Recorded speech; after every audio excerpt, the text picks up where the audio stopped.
Hello everyone, welcome back to my YouTube channel Rishabh class में आपका स्वागत है। आज की इस वीडियो में आपको बताने वाला हूँ यूपी पुलिस के रिगार्डिंग कुछ इन्फॉर्मेशन देने वाला हूँ। वो इन्फॉर्मेशन मेल एंड फीमेल के लिए, दोनों के लिए रहने वाली है।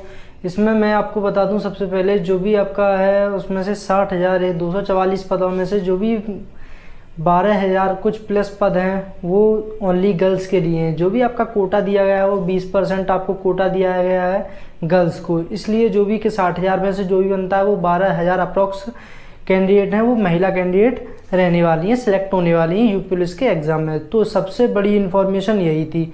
तो आगे और भी मैं इन्फॉर्मेशन देने वाला हूँ, सो वीडियो आपको ध्यान से देखिए। अगर वीडियो आपको अच्छी लगती है तो वीडियो को लाइक करके शेयर करके चैनल को सब्सक्राइब कर लें, जिससे कि फ्यूचर में आने वाला हर एक अपडेट का नोटिफिकेशन आपको सबसे पहले मिलता रहे।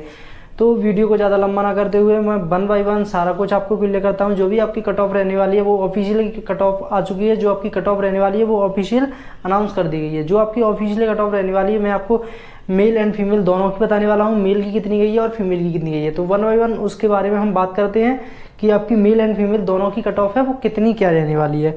तो सबसे पहले जो भी आपका रिजल्ट की बात बताएं, रिजल्ट है वो आपको रिजल्ट डेट के बारे में बात करें तो रिजल्ट डेट है वो आपको जो भी आपका दिसंबर है, दिसंबर के आपको लास्ट वीक में, यानी कि आप देख लेना अप्रॉक्स करके 24-25 तारीख में, 24-25 तारीख तक आपका रिजल्ट है वो अनाउंस कर दिया जाएगा। अगर आपका दिसंबर में रिजल्ट नहीं आता है तो बाई चांस अगर आपका अगर नवंबर में 23-24 तारीख तक आपका रिजल्ट नहीं आता है तो आप समझ लेना आपका दिसंबर में जाने वाला है। दिसंबर के फर्स्ट वीक में आपको देखने के लिए मिल जाएगा, 3-4 तारीख में रिजल्ट आपका देखने के लिए मिल जाएगा। अगर जो भी है अगर आपका कुछ टेक्निकल इशू होता है तो आपके लिए कुछ कह नहीं सकते।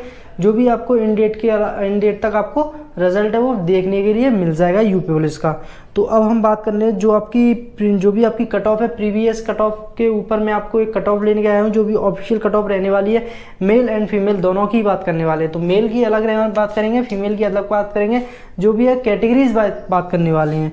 तो यहीं हम जनरल की बात करें, general, OBC and SC and ST, ये आपकी एंड ईडब्ल्यूएस एंड ईसी आपकी ये रहने वाली हैं। तो जो भी है आपकी कट ऑफ ईडब्ल्यूएस की बात करें तो ईडब्ल्यूएस में आपके अगर अप्रॉक्स मान के चलें तो 85 प्लस मार्क्स आ रहे हैं तो आप इसमें क्वालिफाई रहने वाले हो इसमें ईडब्ल्यूएस में। और ईएमएस की बात करें तो आपके जो भी है ओबीसी कैटेगरी से बिलोंग करता है। जो भी ओबीसी कैटेगरी कट ऑफ जाती है उसी के अराउंड जाती है, थोड़ा सा ऊपर या नीचे हो सकता है। तो अब हम बात करने वाले हैं फर्स्ट जनरल कैटेगरी की। यहाँ पे मेल एम से डिनोट करता हूँ, यहाँ पे फीमेल एफ से डिनोट करता हूँ। तो एम एंड एफ। तो जनरल कैटेगरी में मेल की कट ऑफ की बात करें तो 185 से लेकर 195 मार्क्स तक, 195 तक।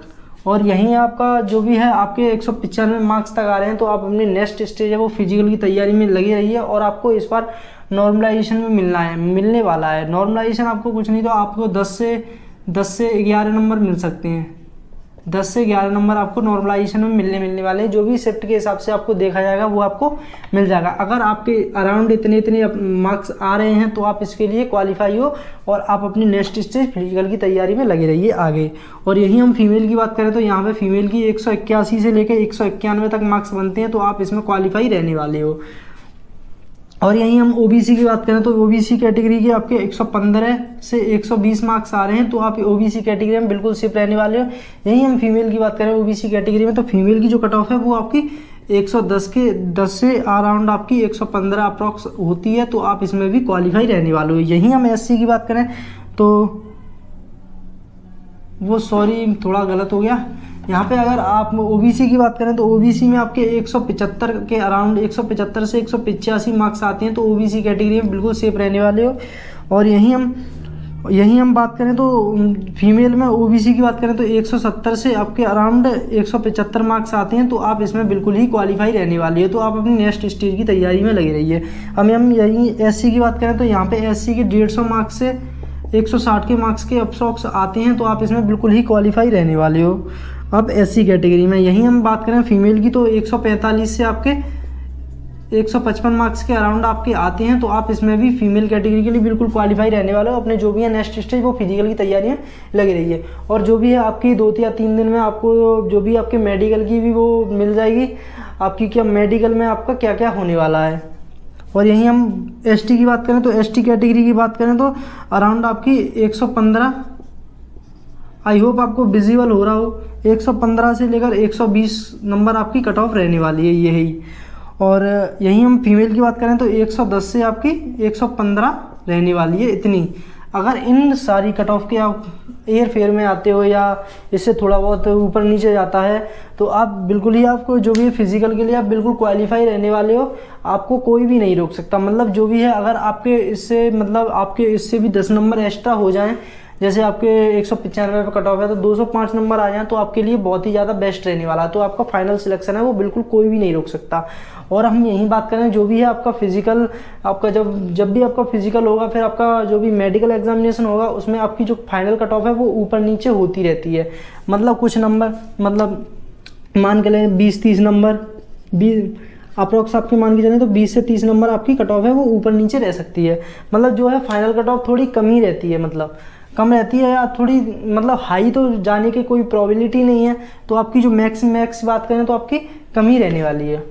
अब हम बात करें जो आपका नेक्स्ट है वो आपका फिजिकल के बारे में, जो भी आपका अब बात करने वाले हैं हम सिलेक्शन प्रोसेस की। आपका सिलेक्शन प्रोसेस कैसे क्या रहने वाला है।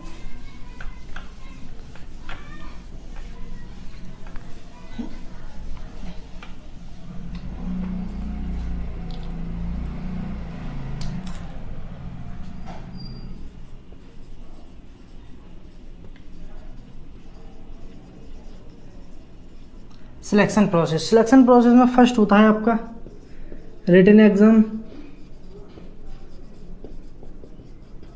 वो आई होप आपका सभी का हो गया और बढ़िया तरीके से हुआ हो।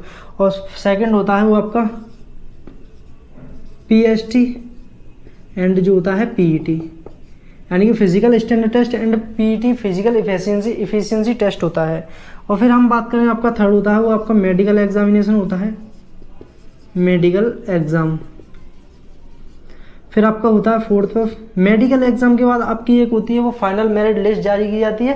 फाइनल मेरिट लिस्ट के बाद आपका सिलेक्शन होता है, जिसमें फाइनल मेरिट लिस्ट में जिसका नाम आता है वो कैंडिडेट बिल्कुल ही क्वालिफाई होता है, उसका ज्वाइनिंग लेटर आना ही आना है। और फिर हम बात करें फोर्थ नंबर पे जो आपका रहने वाला है वो आपका डीवी, यानी कि डॉक्यूमेंट वेरिफिकेशन बोल सकते हैं इसे, डीवी।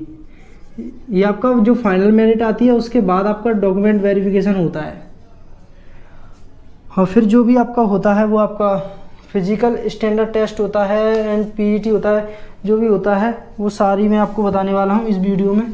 और ऐसे कैंडिडेट हैं जो अभी मतलब जो भी 12th पास आउट करके गए हैं उसका आई होप उनका जो भी एग्ज़ाम शायद निकल जाए, तो इस हिसाब से वो कुछ भी तैयारी करके गए हैं तो उनका एग्ज़ाम है जो निकल जाए, तो इस हिसाब से उनको कुछ पता नहीं है। तो आपका जो भी है फिजिकल में क्या क्या होने वाला है तो इसमें मैं आपको ज़रूर बताने वाला हूँ। तो आपका जो भी है हाइट मेजरमेंट की बात करें, हाइट तो आपकी 168 सेंटीमीटर ओनली यूआर कैटेगरी और ओबीसी कैटेगरी, और यहीं हम बात करें तो ईडब्ल्यूएस कैटेगरी, इनके लिए जो हाइट का मेजरमेंट किया जाता है वो 168 सेंटीमीटर किया जाता है, 68 सेंटीमीटर।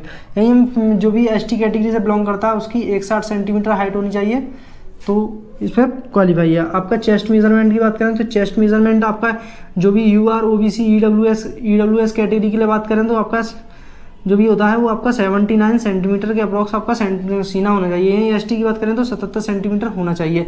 यहीं हम चेस्ट एक्सपेंशन की बात करें, चेस्ट ई से डिनोट कर देता हूँ, तो आपका यहाँ पे होना चाहिए 84 सेंटीमीटर, यानी कि 5 सेंटीमीटर फलाव के साथ न्यूनतम जो फलाव होना चाहिए वो 5 सेंटीमीटर होना चाहिए।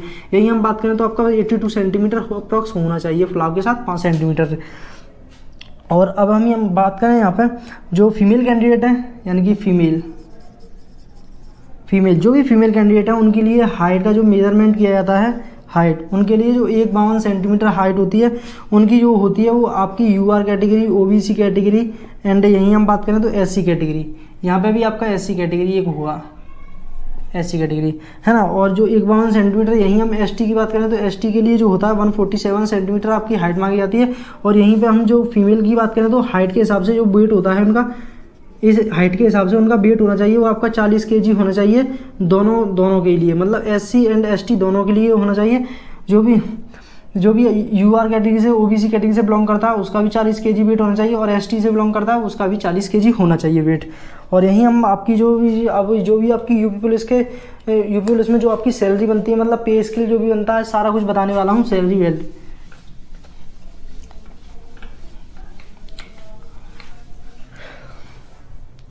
और यहीं पे हम बात करें जो भी आपकी सैलरी क्या रहती है यूपी पुलिस में, जो सैलरी रहती है पे स्केल मतलब 5200 रुपये कुछ होता है, और जो भी आपके 20,000 आपकी पे स्केल दी जाती है, मतलब जो भी है ये 25,000 हो गए अप्रॉक्स अराउंड करके। और यहीं आपके 2000 वो ग्रेड पे होता है, कुछ होता होगा ग्रेड पे। और पे मैट्रिक जो दी जाती है वो 21,700 रुपये होती है, से 59,000 कुछ अप्रॉक्स बैठती है, मतलब 59,000 के अप्रॉक्स आपको सैलरी बढ़ती जाती है। जो भी बढ़ती होगी वो उस हिसाब से आपकी जो सैलरी बढ़ती है वो बढ़ती रहती है। तो यही सारी इन्फॉर्मेशन थी। तो आई होप आपको वीडियो अच्छी लगे तो वीडियो को लाइक करके शेयर करके चैनल को सब्सक्राइब कर लें, जिससे कि फ्यूचर में आने वाला हर एक अपडेट का नोटिफिकेशन आपको सबसे पहले मिलता रहे। तो मिलते हैं किसी नेक्स्ट वीडियो में, तब तक के लिए till then bye bye, have a nice day, thanks for watching this video, Jai Hind.